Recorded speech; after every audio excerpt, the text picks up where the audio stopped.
thing is, people do. Last time you looked at it. Right there? You ever hear? So we sent over to Mackenzie. Smell it wrong. Nope. That's Very just- very rare that I look at it. No, I'm just gonna. There's a lot of room under there, you could have people.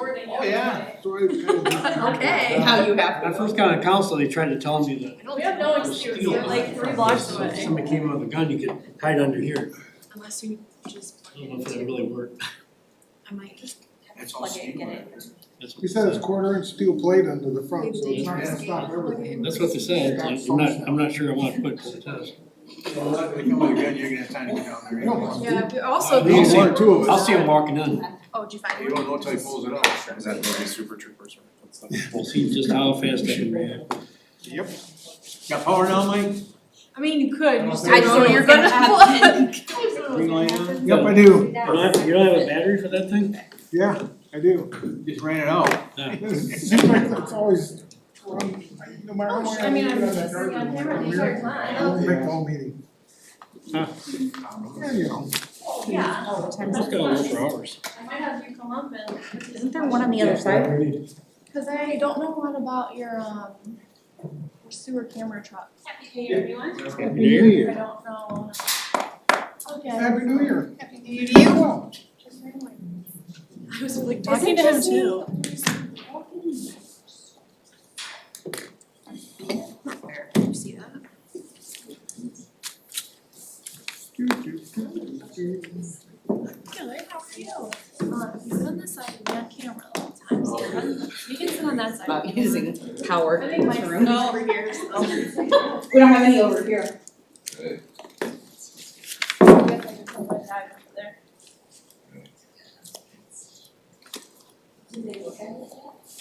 Well, it's hard to say. Mike walked away as no, yeah, it was Well, it was, yeah, when we had that fast melt. Like 3 days in the work. We worked our other chair. I mean. Is he gonna be actually there? I told him. Well, there's chairs over there, we moved everything over there. That's all we did. We just switched them, I can scooch down. Very nice teacher. And I moved, Touch the I don't right know, spot. Yeah. it's over there anyway. Awesome. Oh, you sit up here with us? No, he'll sit over, he'll Gretchen by us, but we removed his chair. I don't know where it went. It's pretty tight over there. I've got a whole thing to fix. We'll make it easy. Yeah, we did. Like one. That's almost like sitting in these. It's terrible.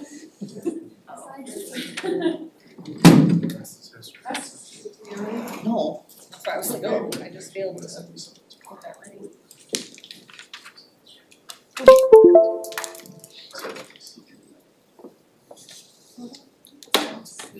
It's wonderful. How about you? All the kids are home. Wasn't it great? Oh, I just love it. Love it, love it, love it.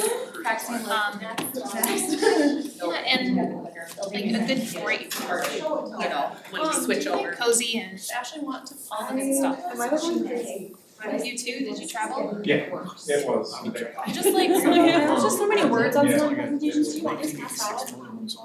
Yeah, so I'm like, I just didn't, I didn't already know. That's perfect, that's good, yeah. I'll give something. I'm gonna post it right now. Yeah. You wanna go to me? I got you. Yeah. I leave love me. Coastal Maine is like one of my favorite places in the world. Hard copy. Yep. But they come to you now. Uh-oh. The The clock's Yeah, from we the were just strikes there again. last year. Is it actually We went running actually now? to Salem It's running, for Halloween it's going down. and then went up to Kennebunkport and all that, so It's falling I gotta just At find. 6:24. There you go to here, Secret Bay. Bob's breaking his clock. It's just the best. It's running slow, but I have questions about that. Is it running slow or are you running fast? Comparing it to Verizon tower, I was it was listening. a minute behind Verizon tower, 25, I got 24 on mine. that's 25 on mine. Yours is way ahead. Oh, you better Freeport. If you go to McDonald's. It's a little stupid. It's a Yeah. house, Well, and if you go in there, conditions is to televise and. it's not nice china, silverware, Oh, and you get nice. lobster sandwiches and everything. That's awesome. When I Back was there. together now. Then you got Next time we Ben fix it, and it'll fall apart Jerry's again. Yeah. LL Bean. Oh my god, I'm so close. How are you? It's amazing. Yeah, I wasn't willing to bring it. Alright, so I brought the computer, but now I have to pull it open.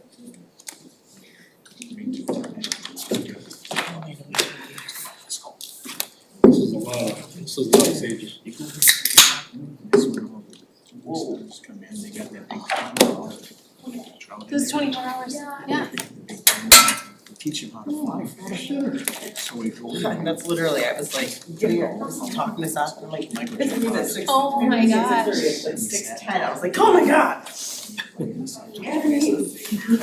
I went home and inhaled some He goes, real yeah, quick. he goes, why? He goes, why? EDC meeting, though. Okay. At the bottom. He says, I'm probably, so what kind of motor do you have? He goes, I got a 7.5. He said about 45 minutes drive. So we, next day, he's out there fishing on the Great time. So that's dinner? Yeah, well, and I ate a peanut butter and jelly on my way over. That's amazing. I have some protein bread out home that I really like, so. No, I'm warning them. I love peanut butter and jelly. It just never gets old. You too? I've never liked. I said smell? Oh my goodness. We made our own jelly this year. Yeah, I know you, Oh. my wife gave me some. It's still sitting there. Oh jeez. Oh, I love some jelly. Oh, bring a jar. Yeah, I please could- do. I could bring you a chair. Yeah. I told her, oh, thank you, but I don't really need it. Then I got home, she sent me home with some venison chili, Ooh. and, that was in there, wasn't it? Oh my goodness. She gave it to me anyway. She snuck it in there. We had, I think it was 6. Yeah, no, it's super Oh, fun. that's awesome. Yeah, it's just a whole That's a vibe. lot. Yeah, that's a lot. I'm also like obsessed with food. I made plum Yeah, jam. like, why is this moving on me? They do it so well there. I already have too much summer. You do, They I'm leave gonna me shut in it a off on ton. you. Like the plums were, I Oh, mean, it was the we last, haven't done that. the last time I like took I'm it never here. just barking the whole time, next, And it just, too fast. it's crazy. You have beets. Defiant on Oh, purpose. it's so good. We went to a little place in Benville over holiday and they had a cranberry raspberry jam. Man. And then I was like, I'm gonna need you to like give me a whole container of this. Okay. Security. We used to go to Crane's Orchard in Bentonville. Oh, they're still there, yeah. Cranes? Crane. Oh, yeah. Yeah. We haven't been there in You see a 30 years. It's huge now. They do a whole like light up thing I think you can drive through. Okay. And at the holiday time, They had a barn, to get tips. oh yeah, no, Apple it's, pie. they had a whole restaurant and everything. I love it up there, it's like, as you come into the.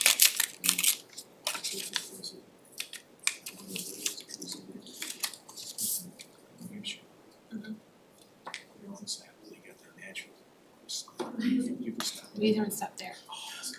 We'll have to do it next time, because that's where exactly how we went up through New Hampshire and we stopped in, there for dinner and then went on. No, it's really good. It's so much fun. Mm-hmm. On deep sea fishing. 50, 60 miles. No, it's like, we just took the ferry to one of the lobster islands, because they're like, sometimes they're just too much, so we were freezing, so it was kind of, you saw the lobster. Yeah, it was really close. To me, it's like the. Well, and it's a lot like here too, I think, it's, you know, it's in the vibe, but, I love that.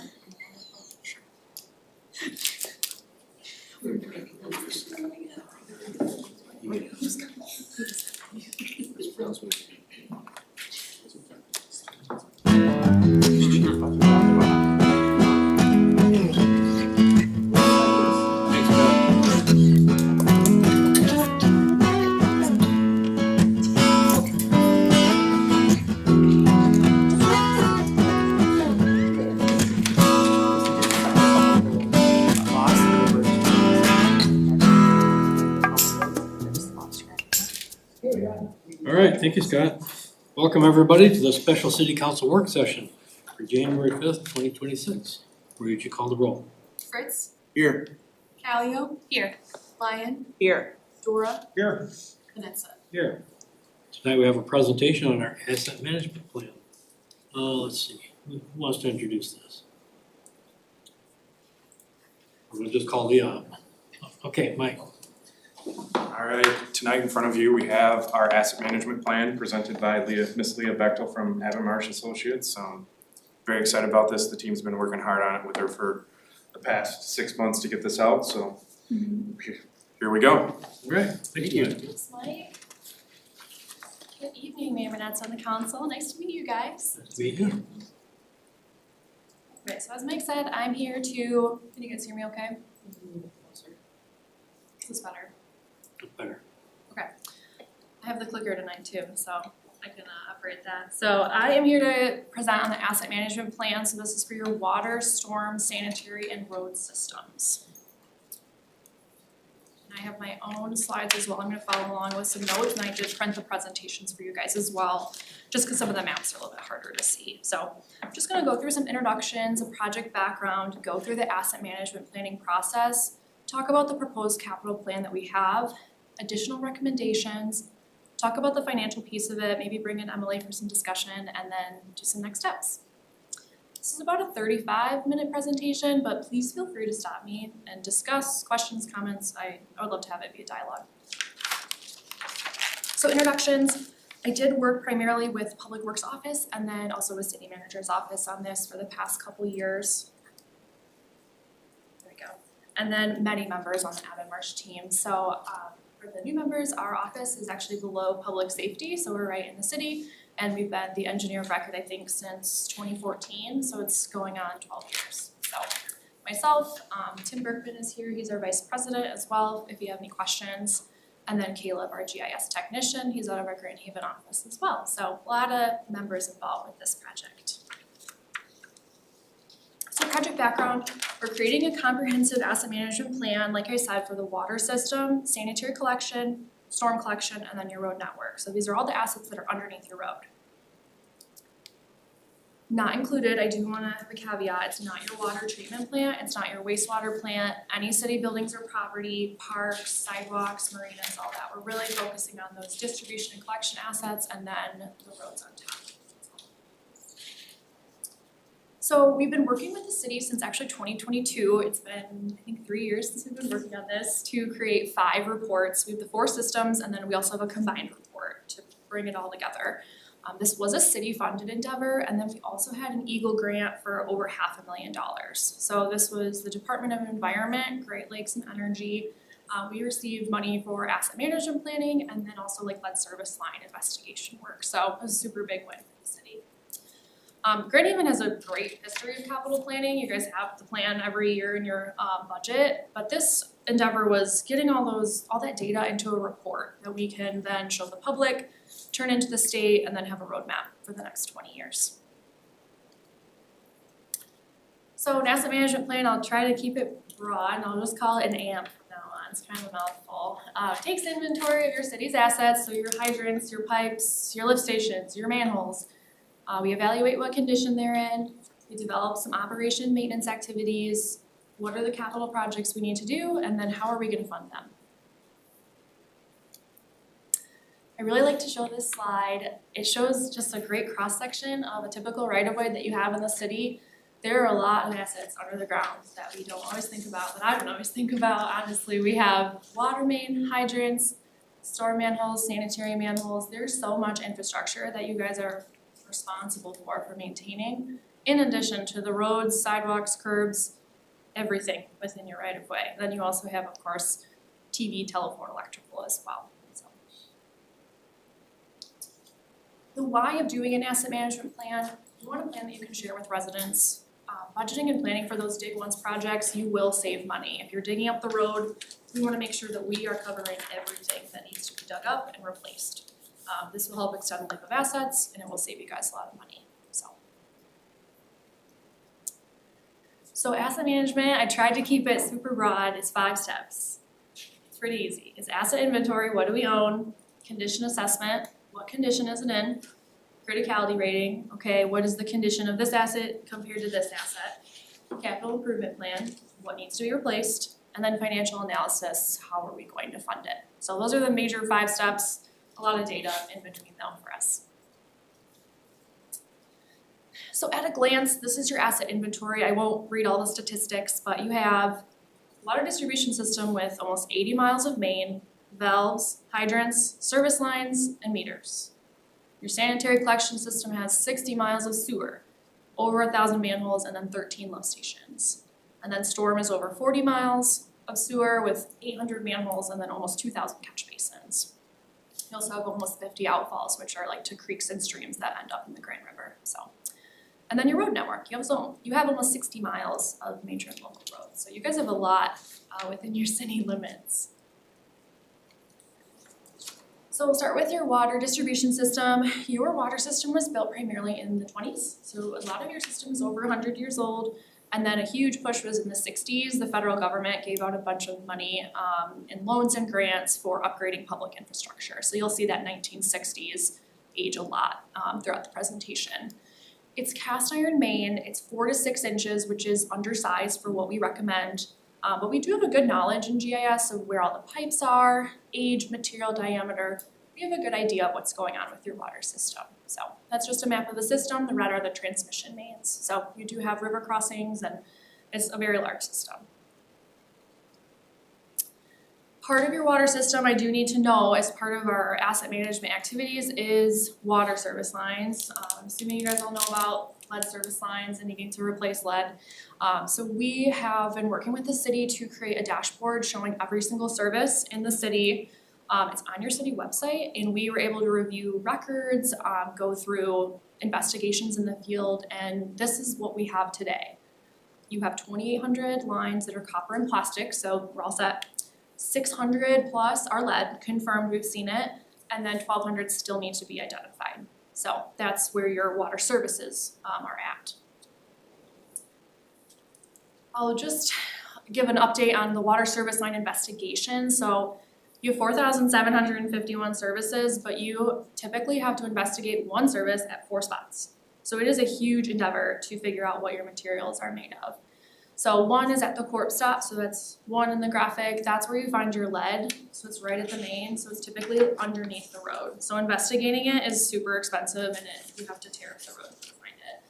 So oftentimes we'll go to spots 2 and 3 and then we'll use a hydro excavation truck to suck out the dirt and then we can see what the pipe is made of. So additionally, Mike's crew, they go inside of a lot of homes and just see what the material is going into the home. So we do this just because material changes happen a lot in residential plumbing, I guess. So I've seen it all. So we're trying to find the lead to make sure we're getting lead out by 2037 is the EPA deadline. So we have 11 years.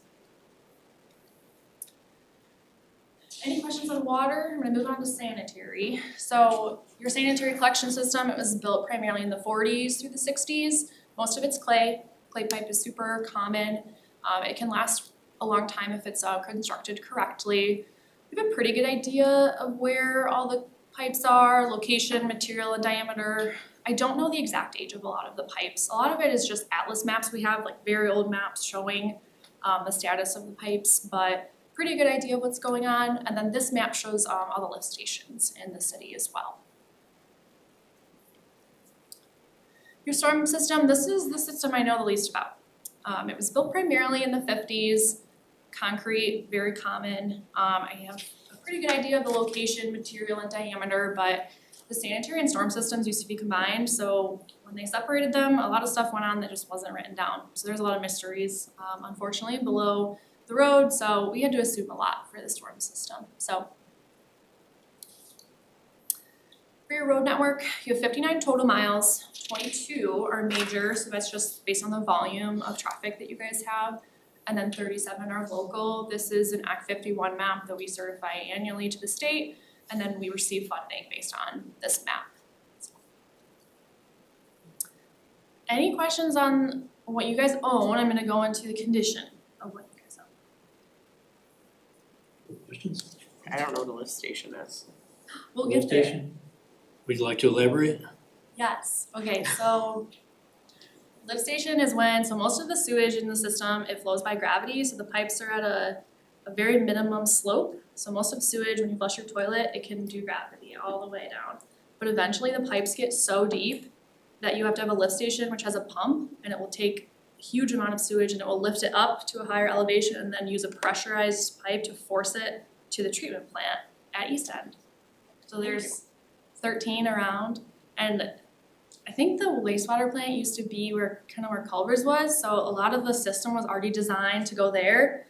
So when you already have gravity going one way, you then have to put in a bunch of pumps to make the sewage go where you want it to go. So yeah, that's where all the flushable wipes collect, all the grease, all the fun stuff collects at the lift station. So yeah, excellent question.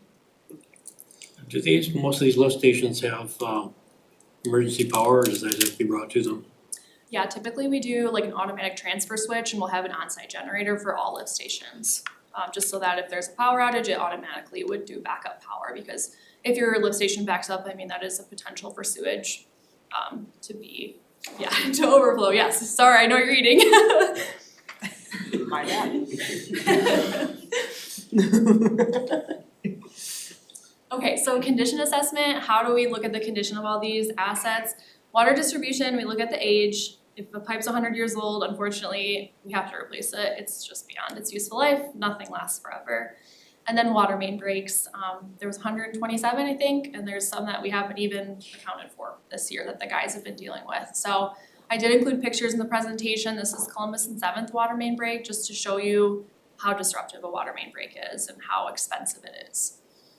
For the sewer systems, we look at the age, and then we actually televise with the robot camera in sewer pipes, and then we catalog all the deficiencies and code them and give them numbers based on the severity of the defect. So lift station inspections, we go to the lift station, just look at how old the pumps are, electrical, how everything's functioning, and see what needs to be upgraded. And then for the road network, we rate the road surface on a scale from 1 to 10, and then this was full in pre-construction photos that we got. So that was probably a Paisley score of 1 or 2. It's now a 10. So your water system, a lot of your water main unfortunately dates to the 1920s. So it is beyond its useful life for what we would recommend. And then we also have 127 documented water main breaks since 1984. So it's great that you guys have all that data, but it just shows you, unfortunately, that, like I said, assets just don't last forever, and if pipes aren't buried to the correct depth, freeze-thaw cycles can cause them to break, and it can be really devastating. So a lot of my recommendations for the capital plan overlay perfectly with this map, because that's where the most problems are. It's not like rocket science, so you'll see which areas need the most help. Is that, go ahead. Go ahead. Is that an average number of water main breaks for, materials that are that old, or do we have like an excessive amount of water main breaks? Mike, is there an average number that communities deal with? I will say it's We'd hope for 0. It's normal, like you're not alone. Every community has breaks. I will Right. say that. I'd say we're in the normal range this year. Last year was pretty tough. Okay. Is it getting worse year by year? You would expect that as stuff ages. Too early to tell. We have our frequent areas on there that do go, but that is part of this asset management plan to get those taken care of. My understanding is that we're on a big dune here, and it's always moving all the time, so it shifts over a period of 20, 30, 40 years, you're gonna have breakage anyways, because of what we have underneath being built on sand. From my area, it was a big dune, and my dad was younger. It was a lot taller than it is now. They built homes on it, and so you got pipes going up inside the sand. So over the years, they do move and they do break. Like Leah said, a lot of our assets are cast iron, which is very, very brittle by nature, where the ductile will last a lot longer than what cast iron ever will. So Did you it's just less say? likely to break. What is it called? Ductile pipe. Ductile. Yep, it's actually really thick steel with concrete lining in the middle of it.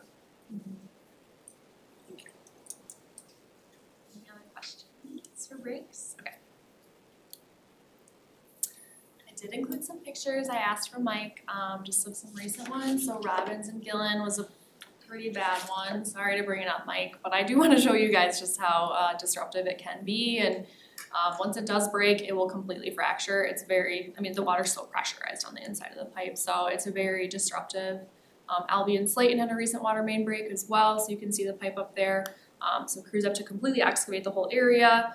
If the pressure falls, you have to do a boil water advisory sometimes. So it's just overall a situation you don't want to be in that unfortunately happens late at night usually in the winter. So.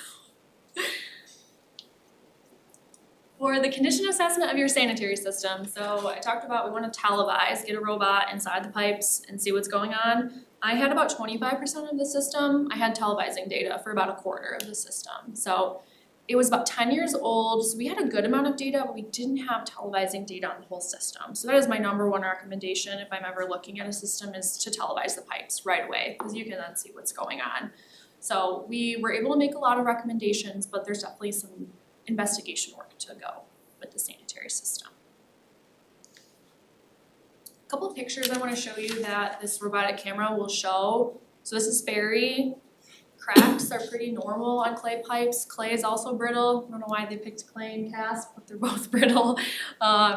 Infiltration's pretty common in the city and just countrywide. Over time, things just degrade.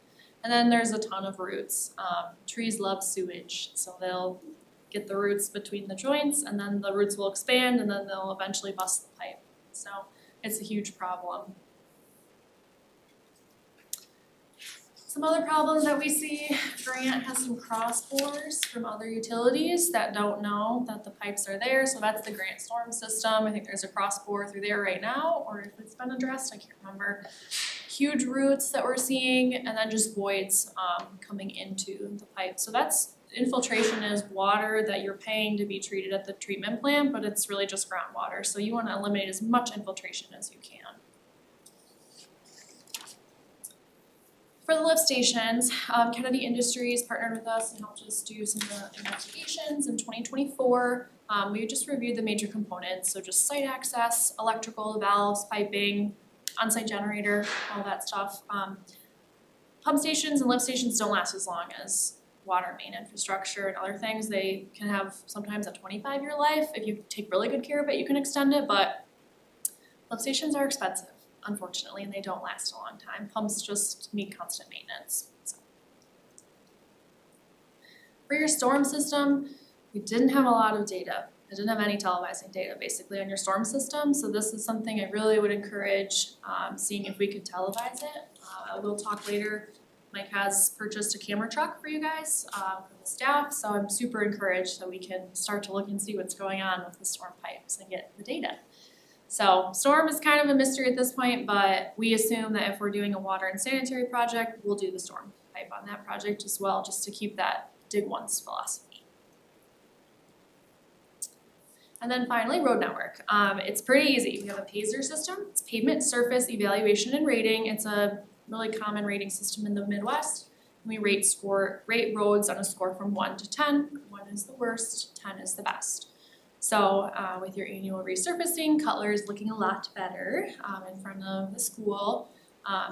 Your score technically citywide is 3.43, which sounds, it's a fair score. I think it's a little higher. I think the scores were kind of unfair on some of your roads, so we're gonna re-rate the roads next year. But you're at a fair, which is, it's hard to have a very high score in Michigan with 4 seasons. It is hard unless you're spending millions and millions on roads each year. So like I said, Mike and I are gonna rate the roads in April, and then you guys are spending $500,000 on resurfacing, and you do 1.5 miles to 2 miles a year. You have 60 miles. So $500,000, it doesn't go very far, but you guys just have a lot of ground to cover. Okay, any questions on condition assessment before I go to the next step? Is that about the average of what cities usually do, like 1.5 miles of roads a year based upon the amount we have? I mean, is that normal or low, high? Okay, I'll say my thoughts, and then maybe Tim and Mike can say their thoughts. A lot of communities I work with don't resurface annually at all. So you guys, I think, are doing great. That's my perspective, but what do you think, Mike? Previous employer that I worked for, we didn't do anything, they did the bare minimum to keep them going. So 1.5 miles of roads a year is adequate to keep us up with halfway decent roads? That 1.5 doesn't include some of the bigger infrastructure projects either, so Right. that helps supplement that number a little bit higher. Cause Fulton was, I forget how long Fulton was, and that's not included in that, so. Right, yeah, like a full reconstruct is not included in that, so. Is that what you see, Tim, or? Yeah, I mean, funding for roads is a big topic across Michigan, we know. And communities across the state struggle to keep up with the need. That's not a new topic, but I previously worked for the city of Grand Rapids. We had a special income tax dedicated just to generate additional funding to try to keep that curve up.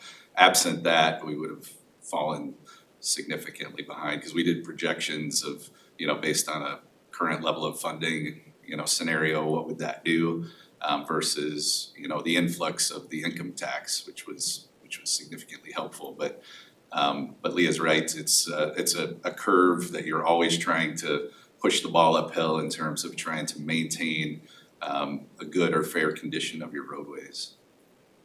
Well, if you think about it, mile and a half a year, 60 miles of road, takes you 40 years to get through them. Yeah. And the resurfacing is good for what, 10, 15 years at the most?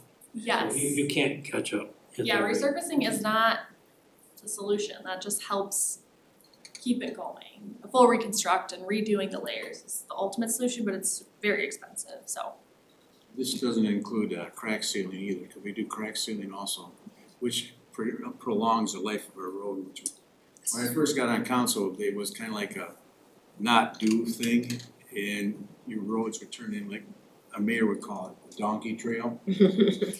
And so it was really bad, so we started back when I first got on council, we started doing at least seal cracking it a little bit, and then trying to get some more roads in that we could get done at the same time. It expends our time a little bit longer with them, so we can gain more money and do more roads, so it's just asset management, you just gotta keep moving along, making sure you can stretch your dollars out as far as you can. Yeah, you're absolutely right. Leah's been very proactive in helping us get our bid out earlier, so that way we get lower numbers so we can do more also. This past year, we got it out early enough that we were able to do 2.2. We did a lot last year. We got some of the lowest prices we've seen since COVID, so I have seen construction prices really drop off since COVID, which is very encouraging because it was kind of the wild, wild west for many years after COVID and during. Absolutely, I agree. By going out early also, it gives these paving companies an idea what they can keep their workers working longer. So if you get in there, they'll give you a good price right away so they can keep and get their schedules going right. So I appreciate everything you guys done so far, so thank you. Yeah, absolutely. I think we're advertised right now for resurfacing and we're opening in a couple weeks, so I'm excited. Now, I'll just add, preventative maintenance like crack sealing is money well spent. The most expensive treatment, of course, is reconstructing the roadway, and the dollars don't stretch very far with that. So it's part of the asset management strategy to stay on top of even roads that have been recently invested in to prolong their life, because once it starts to slip down that performance curve, it's much more expensive to bring it back up. And so sometimes residents can be confused with, why are you touching that road? It's a lot newer than my road. But crack sealing, even resurfacing in some cases, prolongs the life and is money well spent to preserve your overall system. Okay, so after we look at the condition of all of your assets, we do something called a criticality assessment and we look at two things. So the first thing we look at is the likelihood of failure. So it's just how it sounds, it's how likely is an asset to fail on a score from 1 to 10. So we do this for every pipe and block segment for your water, storm, sanitary system. So a good example is a low score of like 1 to 2 would be a brand new pipe, no water main breaks. It's gonna get a 1 or a 2. A high likelihood of failure would be a 100-year-old pipe and it has a history of breaks. It's just the equations that we use and it all gets plugged into GIS and model, so. The next piece of data we look at is the consequence of failure. So this asks, if this water main or this sanitary sewer fails, how big of an impact is it to critical customers, hospitals, schools, the environment, the railroad, downtown, everything. There's so many factors we look at. Low example would be if you have a sanitary sewer break in a residential area with like 3 customers, the guys can go out there and make the repair. But if one of your large trunk line sewers fails under a railroad, which you have many railroad crossings, it is a huge deal and very expensive. So that's how we quantify consequence of failure. So we take those 2 items, score of 1 to 10, we multiply them together and it gives you a matrix from 1 to 100. And this is for every pipe and asset in the system. So you'll see the reds are typically worse scores, the greens are better, so this gives us the data we need to say, okay, we need to look at this area of town. So going from criticality assessment to capital projects, we complete this assessment, like I said, for sanitary, storm, for water. The road network is already rated 1 to 10 score, and we map everything. So all of this analysis is done in GIS, and it's all coded for each segment. We then map all the results on top of each other and find the overlap with the worst scores. It uses a lot of data, but it also introduces a human element of discussing what the city priorities are and where the worst segments are. So we then take those segments and come up with some projects.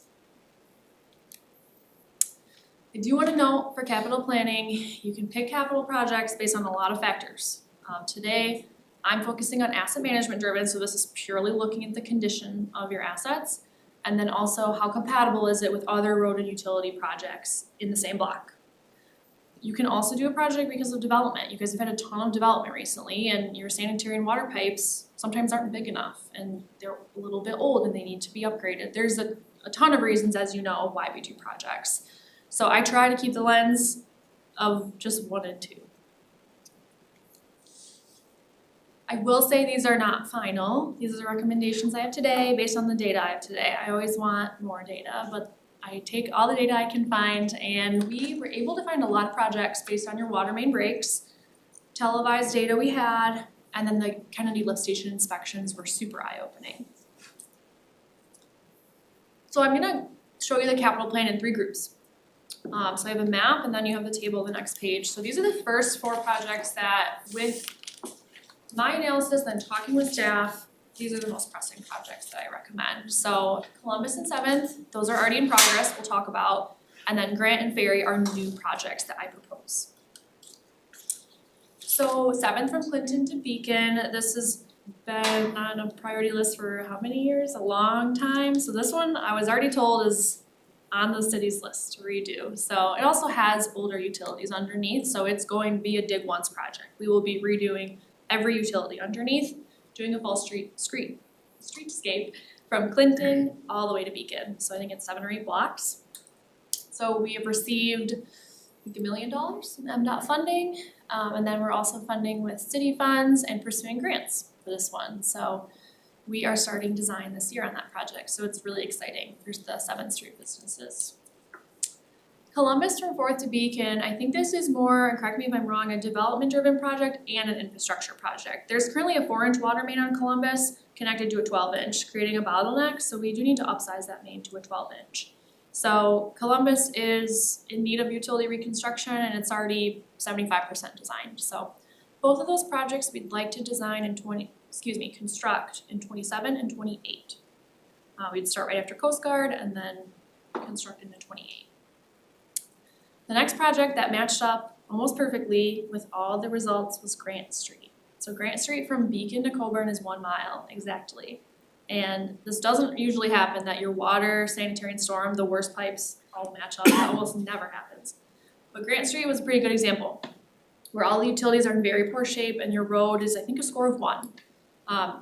It has a $9 million price tag because it's a mile long. It's a lot of scope. So we haven't determined the funding or the construction year. I just wanted to introduce the project to you guys.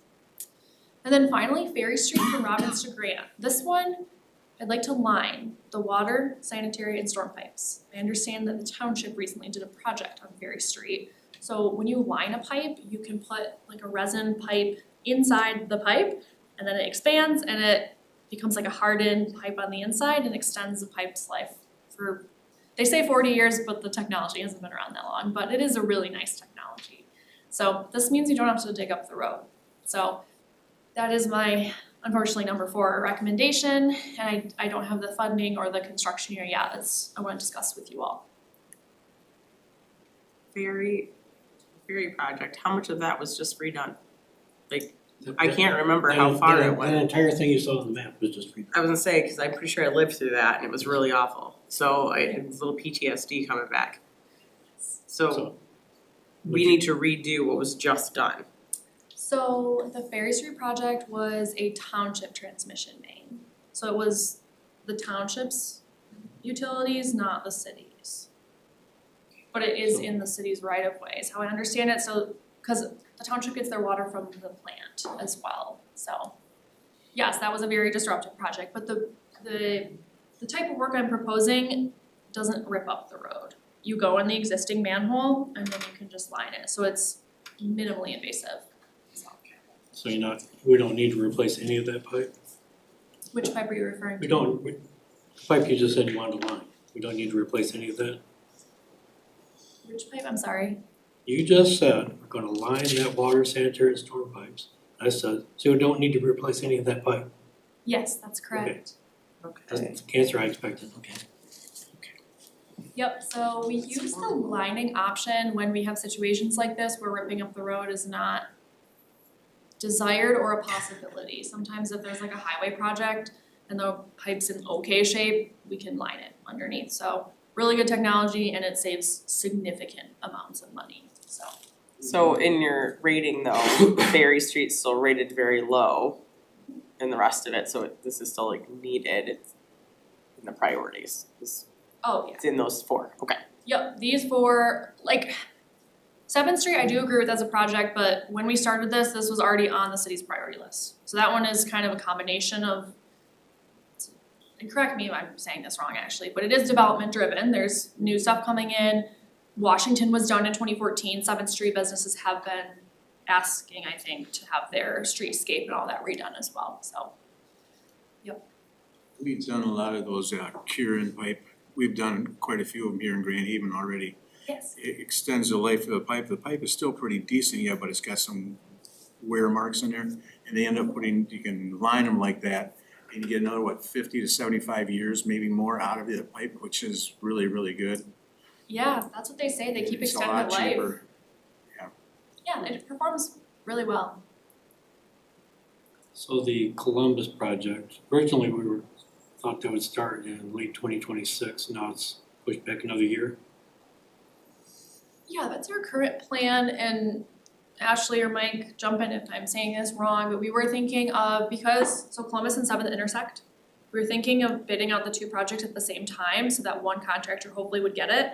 And then we have 4 railroad crossings there, which are extremely expensive. So that's 3 utilities needing to cross the railroad 4 times to upgrade those pipes.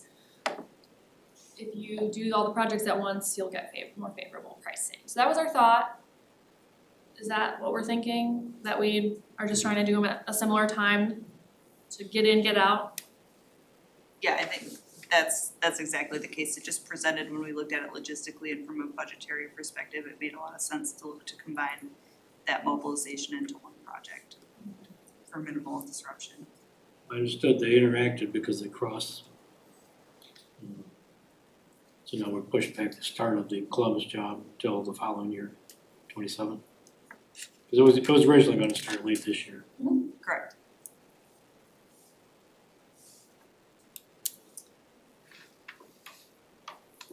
Right, I have a couple pictures and highlights for the 2 projects we just talked about. So Grant Street, I think, has the review for the most water main breaks in the city. It's a 4-inch pipe from the 1930s up to the 60s, so it's over 100 years old and it's undersized. Your sanitary sewer, those are the photos that we were able to grab just to show the damage that we're seeing.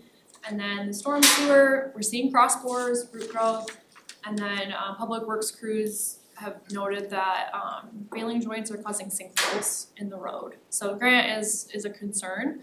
And then the road is a Pazer 1 to 3. I think we resurfaced Grant a couple years ago, but that still doesn't, it means that you still need to redo the layers underneath, the aggregate, the sand, it all needs to be reconstructed eventually.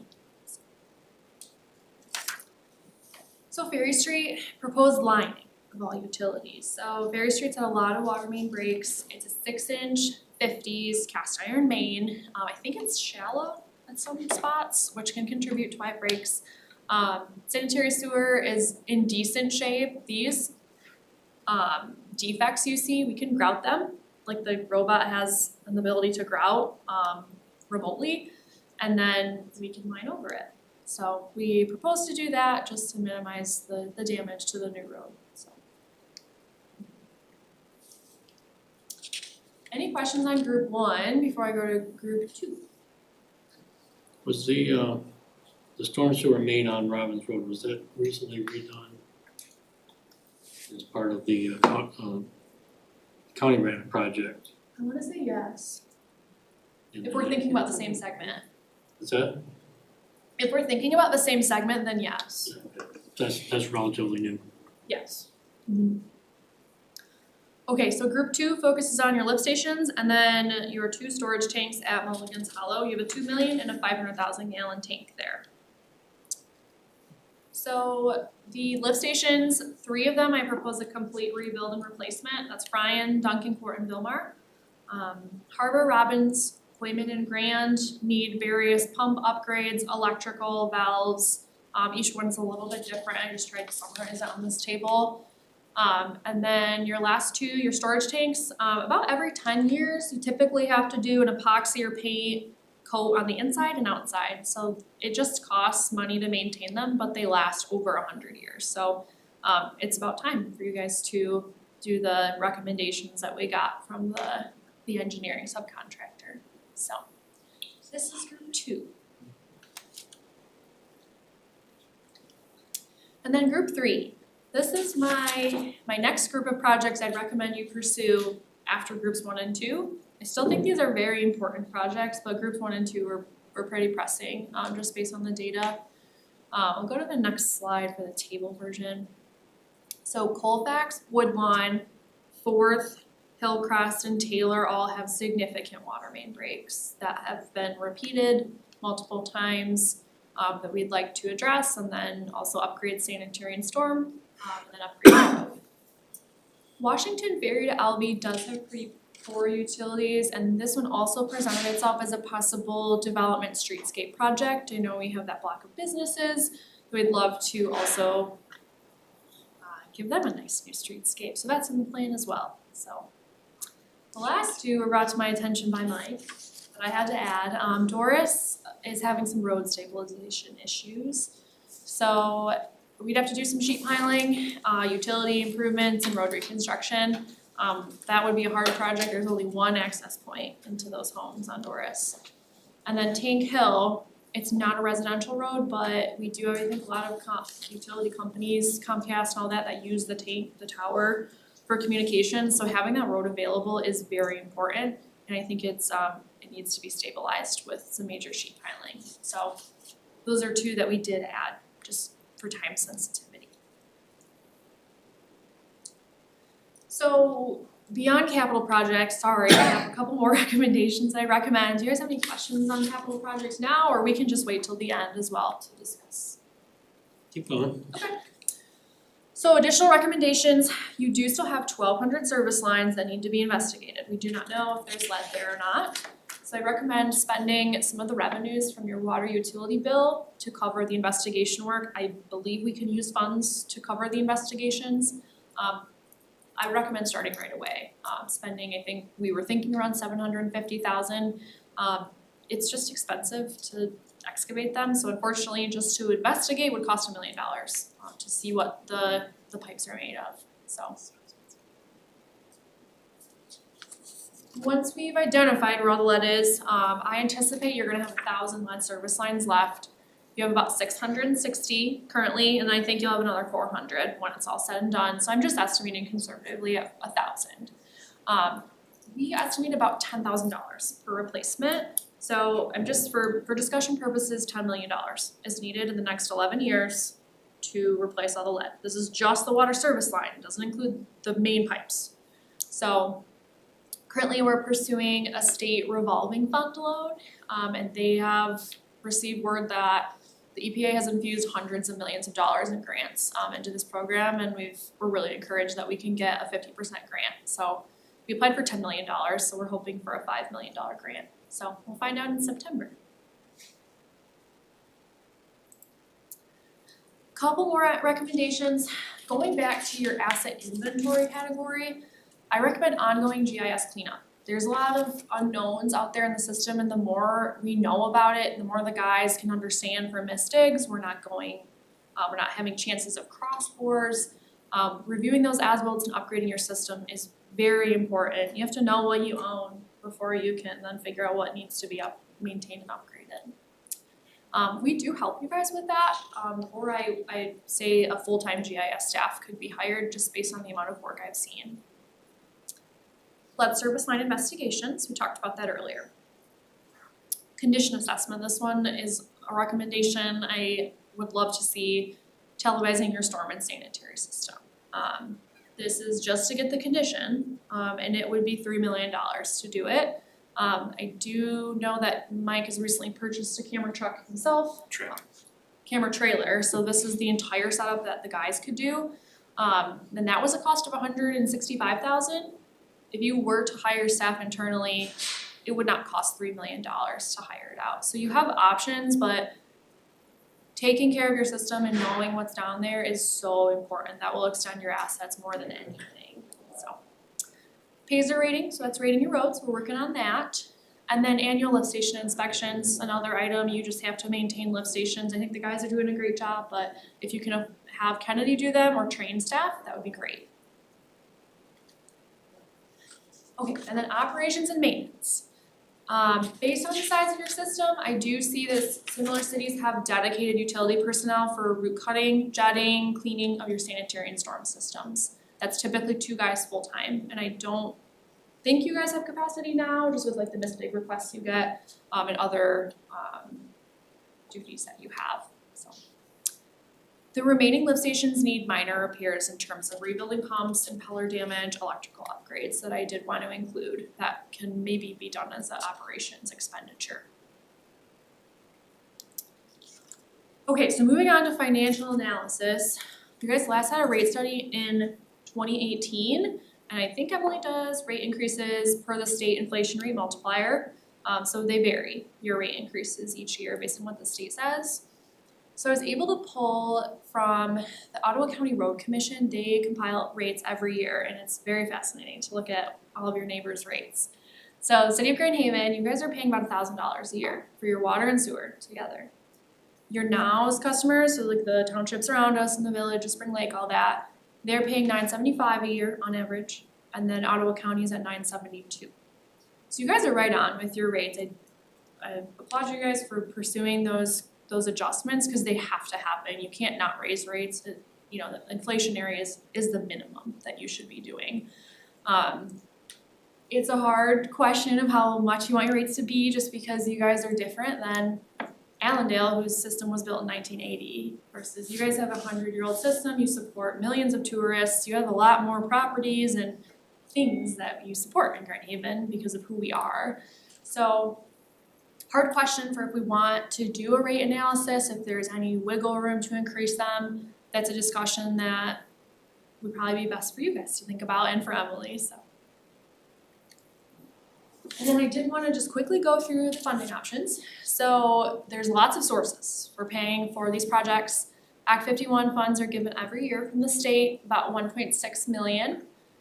Infrastructure millage fund, I think you have 3 mills total. So the first mill is $725 per year. General fund transfers can happen for road projects. Transportation improvement projects, you get funds every 3 years, about $1 million. So you'll get $1 million for 7th Street. We can pursue water and sanitary revenues after you've paid all of your expenditures to pay for those capital improvements.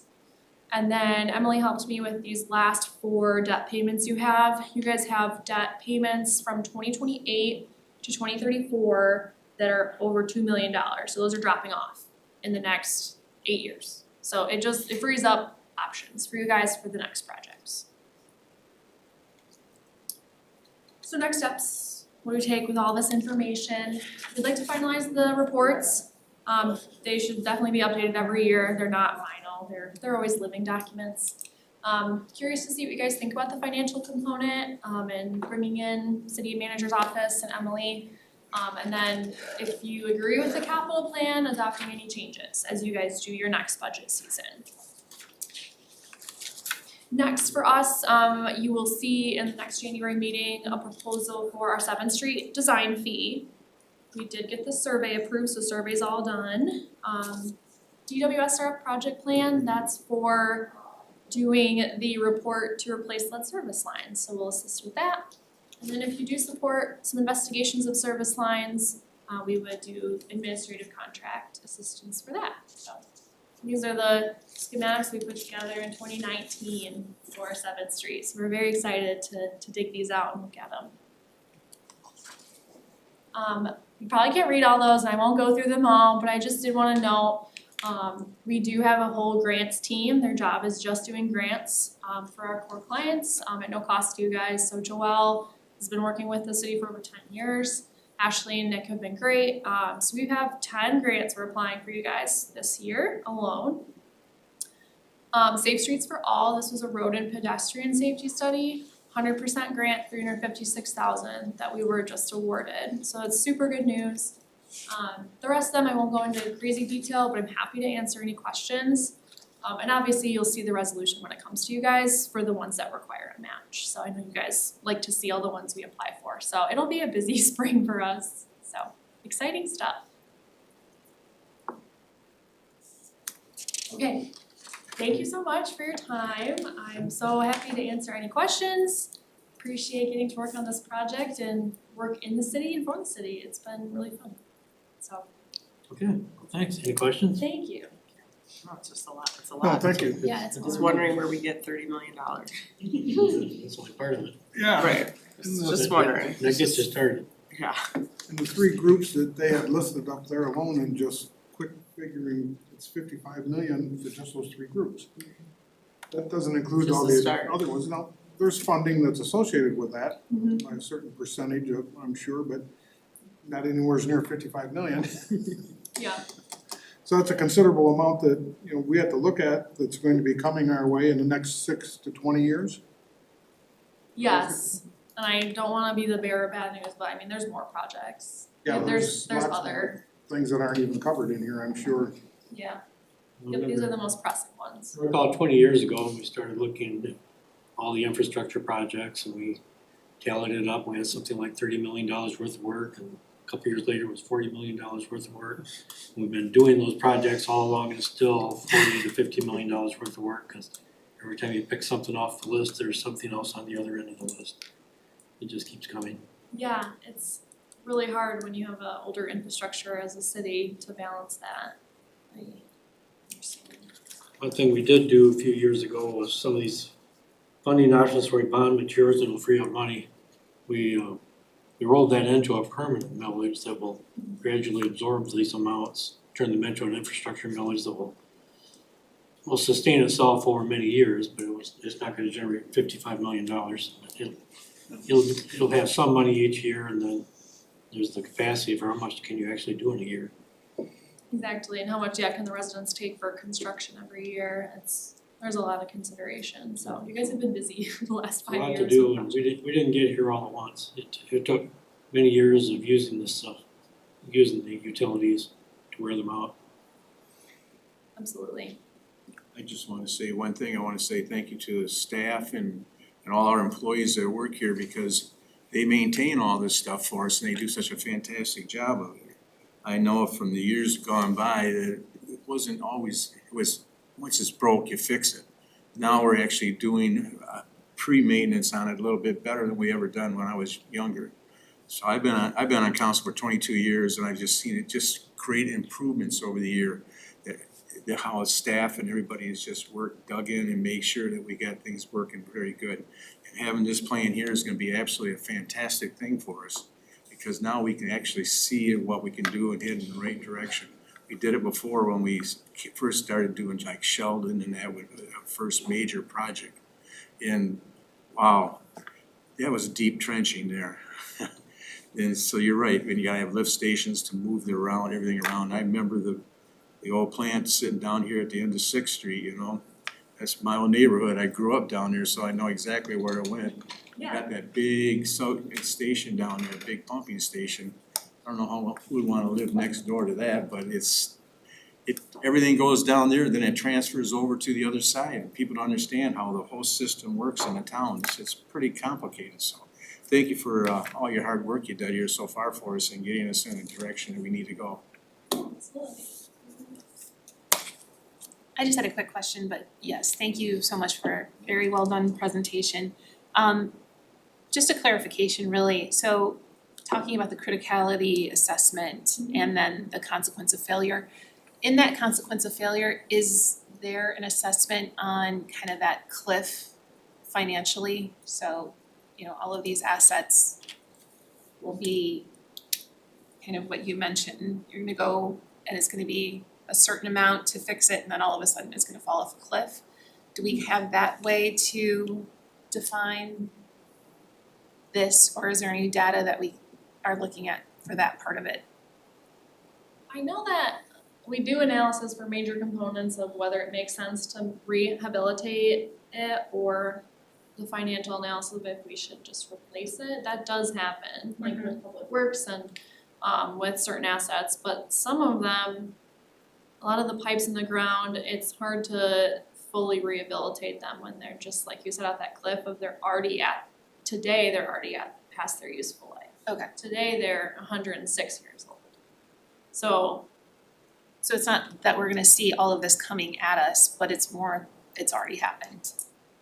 yes, And I think what I was referring to was specific to the life cycle of pavement, so roads. And there is it's called a pavement degradation curve, but the longer you go without maintaining a pavement, the more expensive it will get to repair. And so early in its life, if you do preventative maintenance like crack sealing or eventually even just resurfacing it, it extends the life, as opposed to if you just let it go, it's gonna go so far down that curve that you'll be forced to reconstruct it and not extend the life. The assets that are below ground have a different story of sorts, but like Leah mentioned, they're already beyond their useful life, so you're on somewhat of a borrowed time scale with that, but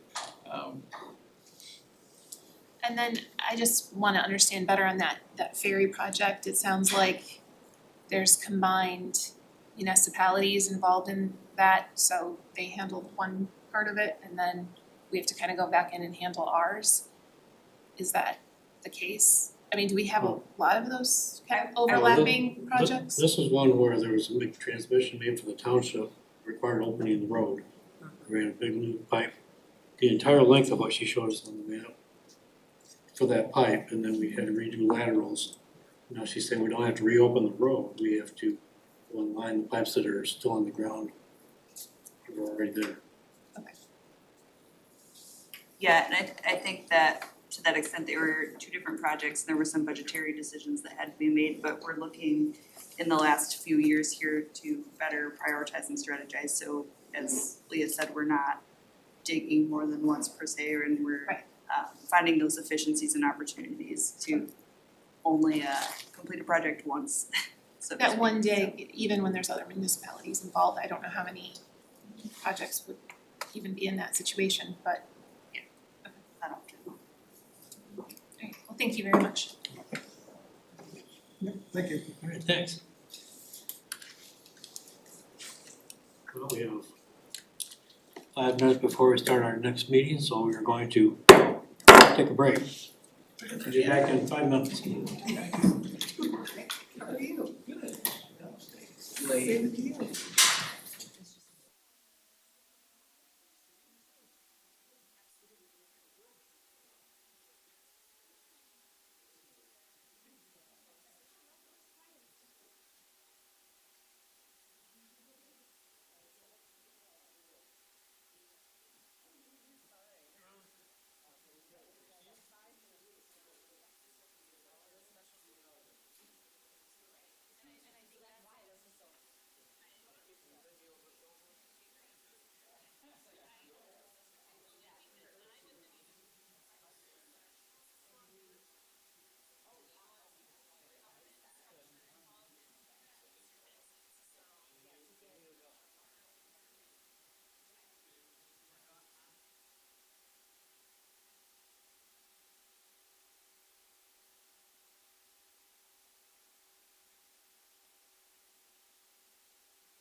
Welcome, everyone, to this regular city council meeting for Monday, January 5th, 2026. Maria, would you call the roll? Fritz, Here. Callio, Here. Lyon, Here. Dora, Here. Manetza. Here. Our invocation this evening is by Nathan Strom of the Grand Haven Church of God. Please rise and then remain standing for the Pledge of Allegiance. Precious Heavenly Father, we come to you tonight so grateful for your love and grace and mercy that you reveal to us through your Son and by your Spirit. Father, we ask now that you will continue to bless this great and grand city that we live in, that we cherish, that we love. Father, I pray right now that you will bless each of these commissioners, Father, as they go about making decisions for this city. That, Lord, as this city is grand, that you have made it grand, that, Lord, you will also give them the wisdom to continue, Father, to make this city the city that you have purposed to be here, to be now, to be relevant. And Father God, we ask right now that you would bring a mighty revival into this city. That, Father God, you will revive us and make us your children, that you will revive us with grace and power. We love you, God, for all that you have done and what you have brought this great city through. And Lord, we ask now that you will continue to pour out your favor and grace in the mighty name of Jesus. Amen. Amen. I pledge allegiance to the flag of the United States of America and to the republic for which it stands, one nation, under God, indivisible, with liberty and justice for all. Thank you. All right, we have no appointments or reappointments this evening, so we are to the approval of the consent and regular agendas. Can I get a motion? So moved. Second. Motion by Fritz, second by Lyon. Any changes or adjustments to either the consent or regular agenda? No. Nope. No. Call the roll, please. Fritz, Yes. Lyon, Yes. Callio, Yes. Dora, Yes. Manetza. Yes. We have concluded our work session, and so we come to our first call to the audience. This time, members of the audience may address council on any item, whether on the agenda or not. Those addressing council are asked to provide their name and address, will be limited to 3 minutes of speaking time. Council will hear all comments for future consideration, will not have a response at this time. Those not physically present who would like to call in may dial 616-935-3203. I would also remind everyone that there is a public hearing this evening on the principal shopping district, so if your comments are in relation to that, you might save them for the public hearing. Who would like to address council?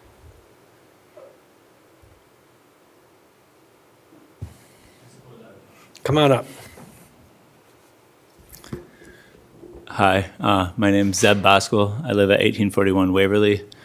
I've recently taken to talking about holistic forestry pretty heavily on Facebook, specifically pertaining to Grand Haven's urban forests.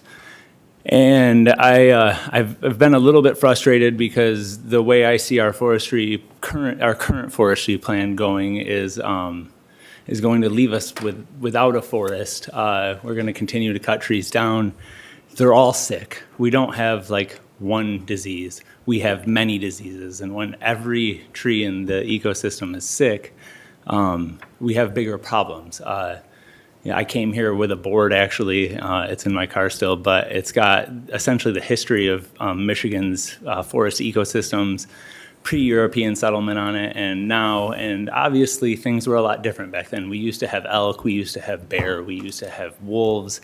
These pushed animals around. Even having Lake Michigan right here, the animals would go and drink. That would bring excrement through the forest from other locations. The current system, we have this idea that forests should maintain themselves. and it's not really functional. Forests and the Grand can maintain themselves, but forests surrounded by houses and roads, they can't do it. There's not enough input, there's not enough stimuli. So you can treat singular trees all you want. It's not going to do anything. We also, especially with the oak wilt, it's unfortunate. It is a really bad disease. There are very few treatments for it, but there are people using other methods of actually restoring the oak trees instead of just cutting them all down. They're kind of new, but there is evidence that it's there. There's also, once again, the trees don't have what they need from a biological level in the soil to do what's necessary. So we're kind of once again in this situation where we can continue to treat from the top down, but we will end up without forests. And right now I walk in the woods every day, and it's devastating. I mean, dead trees everywhere. Our winter storm the other night, we had two like relatively young hemlock trees fall, break right in half. That's not great in one night to lose two already relatively endangered species. We have to do something about the soil. And, I don't know where I'm at time-wise, but I feel really passionately about this. And, I spend time out there with my kids. I grew up in those forests. It's like a second home type thing. So it's just really important that we do something. All right, well, thank you. Anyone else? Seeing none, we will close the call to the audience. And that brings us to our consent agenda. Would you please read that? Item A, approve the special work session and regular council meeting minutes for December 15, 2025, and the special work session meeting minutes for December 17th, 2025. And item B, approve the bills memo in the amount of $2,022,810.37. Can I get a motion? So moved, or second? Motion by Dora, second by Fritz. Any comment or question on either of these items? Please call the roll. Dora, Yes. Fritz, Yes. Callio, Yes. Lyon, Yes. Manetza. Yes. All right, that brings us to our public hearing for the evening. At this point, I'll open a public hearing regarding the resolution for the Principal Shopping District to continue the program established by Special Assessment Districts 597, 601, 604. This follows the procedures set out in Chapter 31 of our Code of Ordinances for special assessments. So at this point, we'll, let's see. Dana or Ashley, do you have anything you would like to say before we open the public hearing? I do not. No. Okay. And Shandi, I believe, is here. She's our DDA director. Would you like to say anything before the public speaks? Okay, fine. The floor is open. Anyone member of the public who would like to address us on the Principal Shopping District readoption?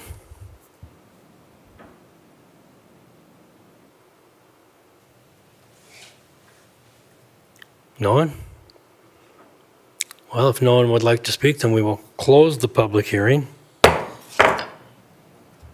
And at this point, we consider a resolution. Marie, would you like to read that? Consideration by City Council of a resolution to approve the Principal Shopping District to continue program established by Special Assessment Districts 597, 601, and 604, the results of which were submitted to the City Council on October 19, 2015, November 2, 2020, and January 19, 2021. Can I get a motion on that? So moved. Second. Motion by Callio, second by Lyon. Questions, comments on this resolution? Clearly, Shonda, you did a great job in your presentation, and nobody felt the need to come talk to us about it. Nope, appreciate everything that was presented. No questions for me. No, I think the Principal Shopping District is one of the better things that we've done to support our downtown. I think it's money well spent and fairly assessed and allocated. So based on that, I say please call the roll. Callio, Yes. Lyon, Yes. Dora, Yes. Fritz, Yes. Manetza. Yes, okay. Now this moves on to our next step in the process, which we should see in a couple weeks. All right, brings us to our first item, our only item of new business. Would you please read that? Consideration by City Council of a resolution to approve the proposal in the budgeted amount of $104,887 from West Michigan Instrumentation for materials and services needed to update the Northwest Ottawa Filtration Plant Supervisory Control and Data Acquisition, SCADA, hardware and software package, and authorize the mayor and city clerk to execute the necessary documents. The Nows Board recommends approval and administration recommends approval. Can I get a motion on this? So moved. I'll give this one to, Stereo. Give us some mic. Stereo. motion by Fritz, second by Dora. Mr. Eric Law, would you like to explain this? Yeah, good evening, council. Eric Law, Superintendent for the Northwest Ottawa Water Filtration Plant. We've got a project that we're looking to launch here pretty soon. It is a project to replace the SCADA system in our plant. The important aspect about that is to understand that this is kind of equivalent to what a pilot uses when he flies a plane. He's able to take in information from the inputs. He's able to give feedback into the system, and that's allowed to go ahead and control different aspects of that particular airliner. Now, not trying to equate water filtration with flying a plane, but it's very similar. This is a electronic system. We've got a series of hardware that will be replaced, and that hardware is aging at this point. The useful life for this particular equipment package is about 10 to 12 years, which is the industry standard. We are now entering the 10th year, and so we're right at the precipice of making sure that we stay proactive in making sure that this stuff gets replaced. In addition to replacing the hardware package, we are also going to be updating the current software program as well. And so essentially a turnkey direct replacement for what we've been using since 2016. So we went out to bid on December 10th. I was delighted to see that we had a fairly large participant pool. So we had 6 proposals that returned to us. Mostly a tight grouping as far as the prices that they gave us. One in particular stood out, which was West Michigan Instrumentations.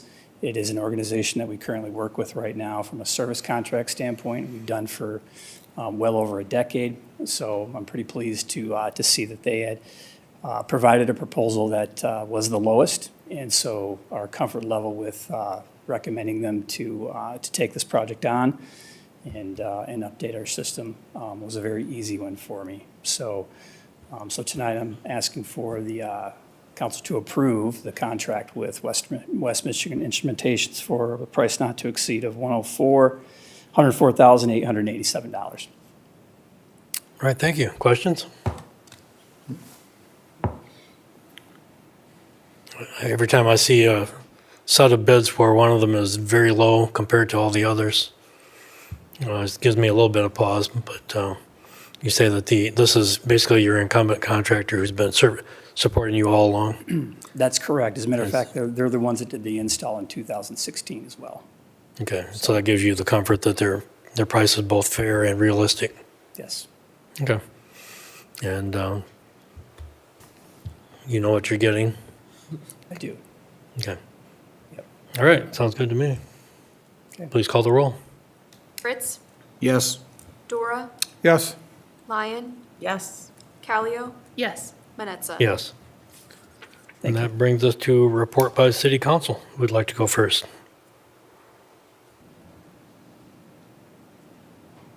Anybody? Yeah, been, no, go ahead. I just don't really have much. Had a great time at New Year's Eve downtown. Thank you to all the city workers that it took to make that happen. It was a lot. It was cold, but it sure was fun. It was really, really well done and well organized and really just family friendly. It was a great time.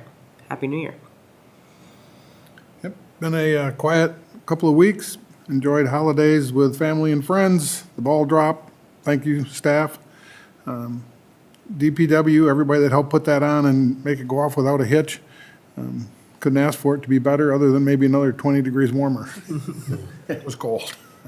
Thanks to the BLP for the use of their truck to drop the ball. That was also great of them to offer that up.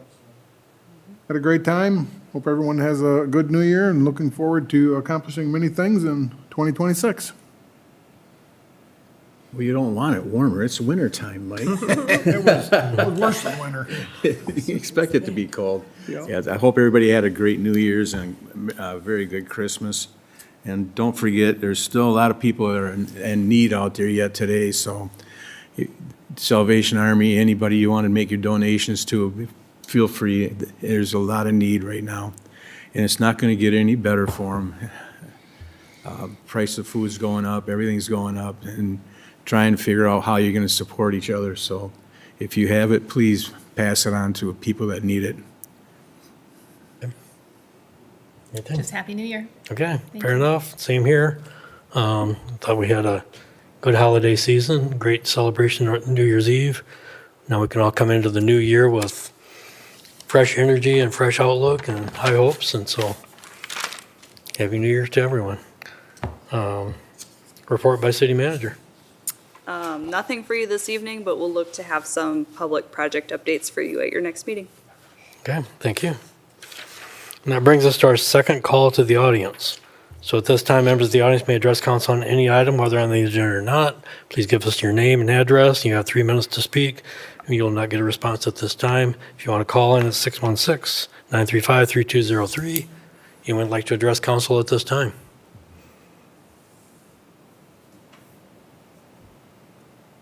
Okay, well, you didn't all come just to look at me. All right, then we will close the call to the audience, and at this point in time, I would ask council to, I would ask for a motion from council to go into a closed session to consider a confidential legal opinion.